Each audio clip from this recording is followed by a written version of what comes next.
Entrevista al día con Hernán Higuera.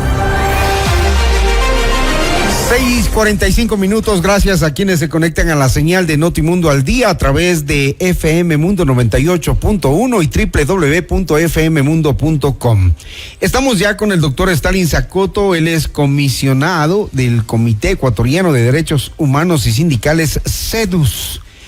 Ellos hicieron también observación electoral en este último domingo, lo hicieron en diferentes provincias y queremos que nos cuente, doctor Zacoto, las cosas que ustedes vieron, qué resultados tienen después de su información recolectada en el proceso de observación. Buenos días. Buenos días, Hernán. Mira, gracias por la invitación. Antes que nada, tenemos que decir que el día 13 de abril en el Ecuador se vivió una verdadera fiesta democrática. ¿Por qué una fiesta democrática? Porque finalmente nosotros logramos que los ciudadanos ecuatorianos concurran a las urnas de manera pacífica y ordenada a depositar su voto, donde tú tenías una preferencia electoral que estaba bastante polarizada, bastante determinado según los resultados de la primera vuelta. Un poco temerosa también, ¿no? Por supuesto, los resultados,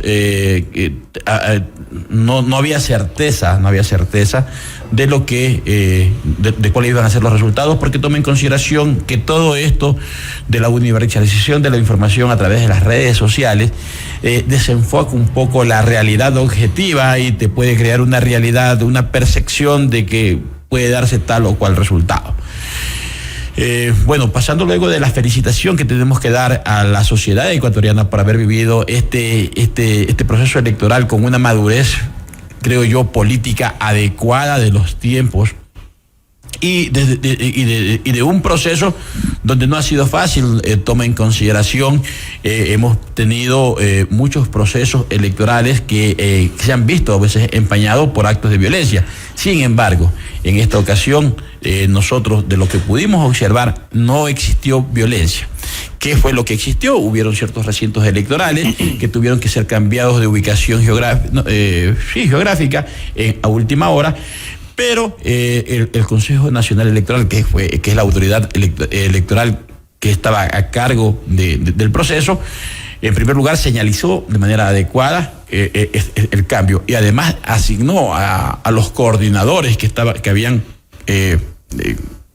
estas figuras que crearon para la segunda vuelta, para que pusieran personal del CNE mismo direccionando hacia dónde tenían que ir las personas que tenían que votar en ese recinto y que lo habían cambiado por fuerza mayor. O sea, ese cambio no fue mayor problema, digamos, para la instalación de las juntas. De ninguna manera. Simplemente lo que podemos decir es que se pudo haber dado un retraso que fue de minutos y que, sin embargo, dentro de esos recintos que se cambiaron geográficamente, también pudimos determinar que los números de votantes están de acuerdo a los estándares nacionales. Sin embargo, ese día, desde la tienda del correísmo, dijeron que eso era parte del fraude. Desgraciadamente, como te dije al principio, este proceso electoral tuvo una antesala, que es un escenario, una espiral de violencia verbal y una serie de digamos que desinformación, noticias falsas. Ajá. Sí, tú podías ver, hablaban de exit poll, que el primer corte a las 12 del día, segundo corte. Que el uno estaba arriba, el otro está abajo, que el otro ya le empató, que el otro ya no. Sí. Todo eso fue incertidumbre. Pero lo que yo le preguntaba es, esto de la reubicación de recintos, ¿influyó en lo que podría ser argumento para un fraude? No, para nada, de manera definitiva. Okay. Además, los cambios fueron analizados y fueron hechos por fuerza mayor, que es un tema de que si iba a estar la Junta Receptora del Voto en un lugar inaccesible, en un lugar donde está inundado, en un lugar donde no presta las condiciones, desde luego eso se hubiese posibilitado, desde nuestra opinión legítima, la posibilidad de un fraude. De lo que ustedes vieron, ¿cuáles son las debilidades del proceso que todavía están por superarse? A ver, mira, entiendo que existen una serie de impugnaciones que se han presentado que tienen que ser tratadas por la autoridad electoral en este caso, pero de manera definitiva las las reclamaciones, las impugnaciones que se han presentado de manera definitiva no van a modificar los resultados. Los resultados están dados y tal y como lo dijo la autoridad electoral, que es la autoridad responsable, lo que ya se ha dado como conteo y como resultado es irreversible. Por lo tanto, los resultados están dados, el ganador está declarado, y en este momento lo que hay que hacer, y de hecho así lo han hecho inclusive las facciones de la facción que perdió esta contienda electoral, ya la mayoría de sus líderes han aceptado han aceptado los resultados e inclusive han felicitado a quien fue declarado ganador. La medida de impedir la fotografía del voto ayudó a precautelar la seguridad de los ciudadanos, porque muchos decían que estaban haciendo su derecho al voto bajo presión. Así es. ¿Ayudó o no?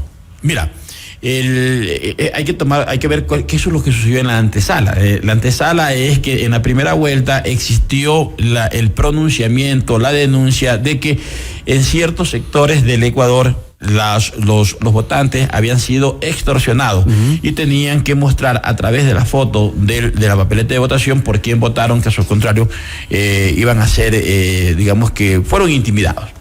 ¿Esto a qué nos llevó? Esto nos llevó de manera definitiva a que el gobierno nacional pidiese, y de hecho pidió dos condiciones. La primera fue que se prohibiera el uso del teléfono celular o de cualquier elemento que permita fotografiar el voto, y lo segundo que también pidió es que aquellos lugares en que existía inundación, que el voto fuera facultativo, es decir, que el que quiera ir. Sin embargo, de estas dos digamos pedidos que hizo el Ejecutivo o el partido ADN en sí, tan solamente fue escogido uno, y que básicamente lo sustentaron en el tema de la seguridad. ¿Por qué? Porque el voto, para que cumpla con su función efectiva de garante de la democracia, tiene que llevárselo adelante sin ningún tipo de presión. Tú me preguntabas, ¿tú crees que eso influyó? No, influyó sí a que tu voto sea realmente pensado y que tú como ciudadano puedas votar por la persona que tú consideres necesario. Y con tranquilidad y seguridad, me imagino. Lo más importante es la tranquilidad y la seguridad. Mira, eso es, toma en consideración todo en la antesala del proceso electoral en sí. Se hablaba de la posibilidad de actos y hechos violentos que pudieran enturbiar el tema. Sin embargo,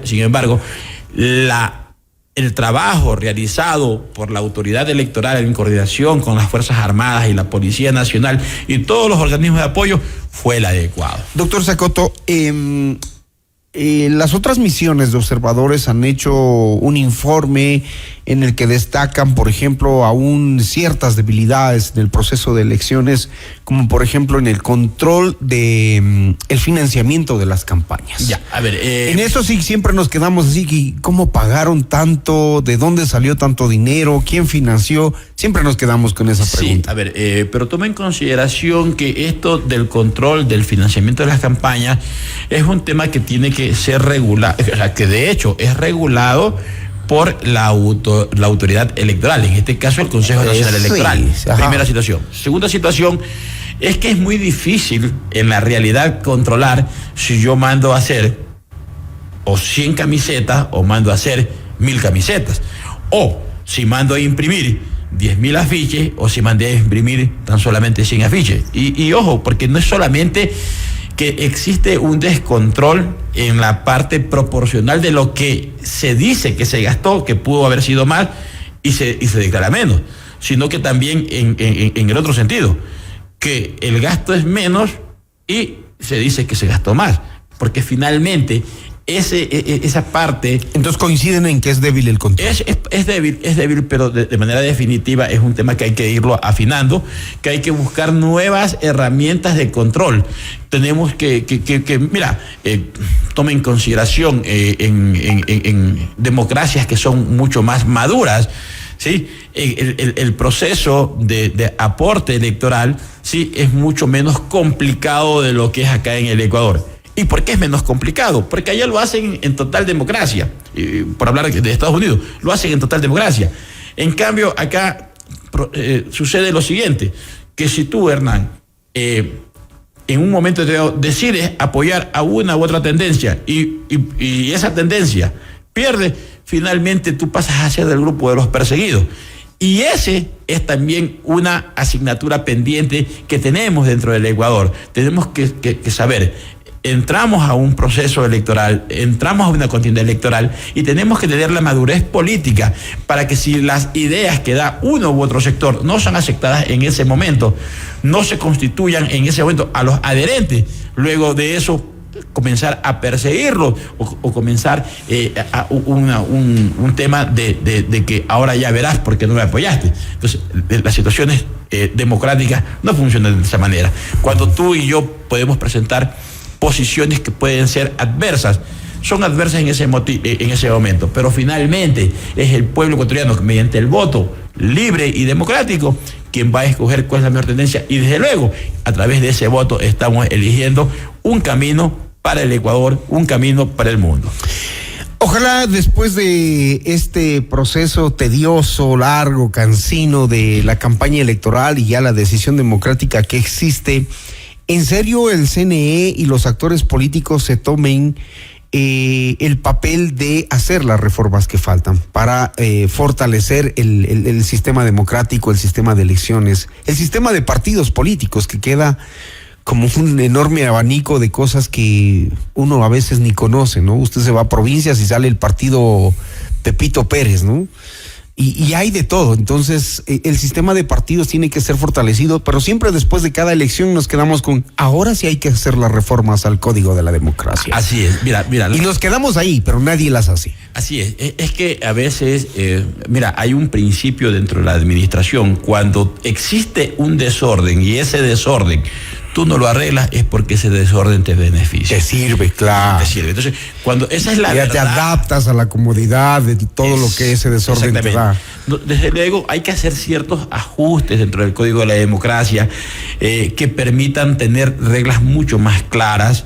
Hay que hacer un ajuste dentro del tratamiento de la hermenéutica de aquellas verbos rectores que contiene el Código de la Democracia, para poder, digamos que aplicarlo de una manera más democrática y más apropiada para la realidad de nuestro Ecuador. Perfecto, doctor Stalin Insaccoto, le agradezco, muchísimas gracias. Es el comisionado de el Comité Ecuatoriano de Derechos Humanos y Sindicales, que hicieron observación electoral durante el pasado domingo, que resultó el día de la democracia, el día en que el país eligió un nuevo presidente. Muchísimas gracias, doctor Insaccoto. Gracias a ustedes por la invitación. Las 6:58 minutos, 6:58.